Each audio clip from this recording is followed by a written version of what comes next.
नमस्ते दोस्तों। आज मैं एक बहुत इम्पोर्टेंट टॉपिक के ऊपर बात करने जा रहा हूँ। बहुत सारे सवाल मेरे कमेंट्स में और मुझे कॉल करके ये पूछा जाता है कि क्या आपका सिलेक्शन हुआ या नहीं, आपका पीएसएल में नाम क्यों है। तो देखिए, इसी सब का जवाब आज मैं देने जा रहा हूँ।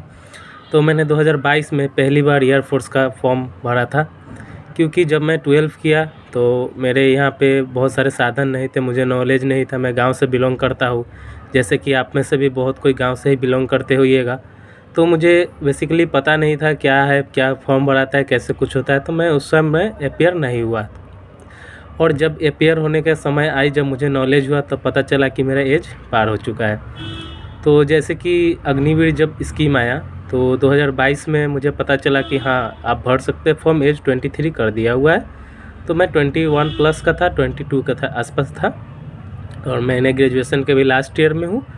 और मैंने एसएससी का एग्ज़ाम क्लियर किया हुआ है, एनडीए का एग्ज़ाम भी क्लियर किया हुआ है, रेलवे का भी एग्ज़ाम क्लियर किया हुआ है, और ईएसआईसी का एग्ज़ाम भी क्लियर किया हुआ है। और साथ ही साथ एयरफोर्स का भी एग्ज़ाम, जैसे कि आप लोग के सामने मैंने रिज़ल्ट दिखाया था, तो वो भी मैंने क्लियर किया था। तो बेसिकली हुआ ये कि जब मैं अपने एग्ज़ाम देने गया, एग्ज़ाम अच्छा गया। जब मैं एग्ज़ाम दिया तभी मुझे पता चल गया कि हाँ, मेरे मार्क्स अच्छे आने वाले हैं, मैं 40 प्लस कर रहा हूँ और मेरा सिलेक्शन हो जाएगा, यानी एग्ज़ाम क्लियर हो जाएगा। तो मैं उसी टाइम से रनिंग वगैरह स्टार्ट कर दिया, जो कि एक जीवन का एक सत्य है, निराशा और फेलियर, उसी से सक्सेस मिलता है। तो मेरा जीडी वगैरह अच्छा है, ऐसे भी एयरफोर्स में कुछ हार्ड पूछा नहीं जाता है।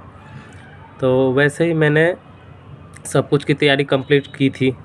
तो हुआ यूँ कि जब 28 तारीख को मेरा दौड़ था, फिज़िकल था। मेरा दौड़ भी सही था, लगभग ज़्यादा इसमें रहता नहीं है, 6:30 में था। पुशअप वगैरह भी मैं मार लेता, फिज़िकली फिट हूँ पूरा। तो उसके हुआ कि रक्षाबंधन के दिन 22 तारीख को मैं जा रहा था राखी बांधने के सिलसिले से, कोई पर्सनल मैटर था, बहन से मिलने ही जा रहा था। तो अचानक से मेरा एक्सीडेंट हो गया, मैं गाड़ी से गिर गया और मेरे पैर में बहुत सारा मोच आया हुआ था, और पैर में बहुत सारा ब्लड आ गया, पैर से मेरा चला नहीं जा रहा था। फिर भी मैंने बहुत कोशिश किया, बहुत दौड़ा, उसके बाद भी बहुत सारे डॉक्टर से दिखाए, कैल्शियम की दवा खाई, पर उससे कुछ हुआ नहीं। फिर भी 2 दिन पहले मुझे लगा कि हाँ, मेरा पैर अब ठीक है।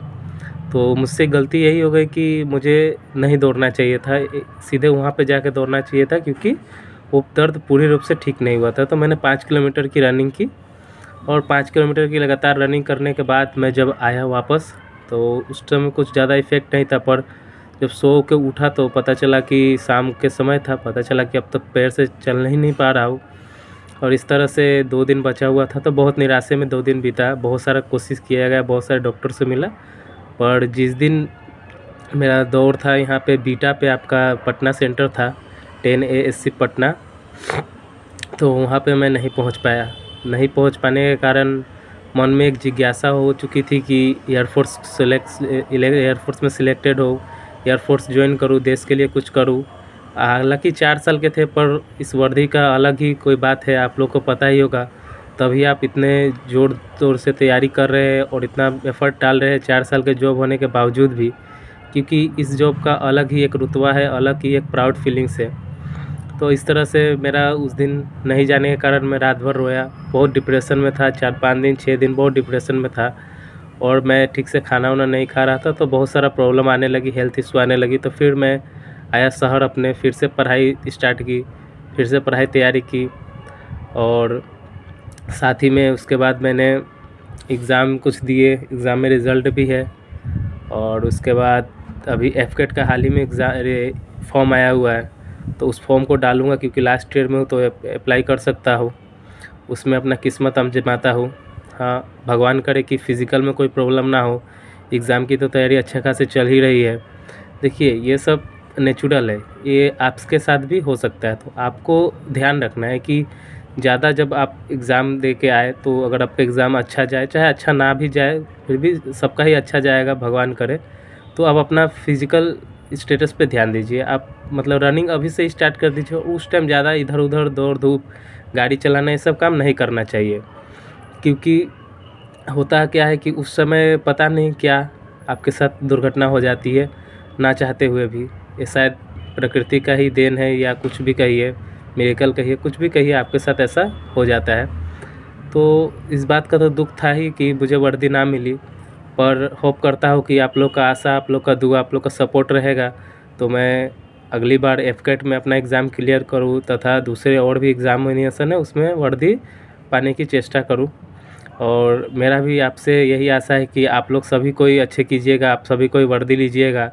और मेरा मनोकामना है और भगवान करे मेरा मनोकामना पूर्ण हो, आप सभी को वर्दी मिले, आप सभी को अच्छा सिलेक्शन मिले, अच्छे पोस्ट पे जाइए, एयरफोर्स का एग्ज़ाम निकालिए, नहीं निकलता है तो फिर एफकेट आता है, एनडीए आता है, सभी के एग्ज़ाम निकालिए।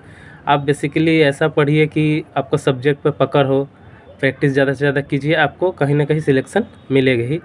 ये ज़रूरी नहीं कि आप किसी पे कह के सिलेक्शन लीजिए, चाहे यहाँ आपको बस सिलेक्शन लेना है, अच्छी जगह मिलेगा। अगर आज आपका एयरमैन में सिलेक्शन नहीं होता है तो हो सकता है कल आप फ्लाइंग ऑफिसर के रूप में बन के, इसलिए टेंशन लेने वाली कोई बात नहीं है।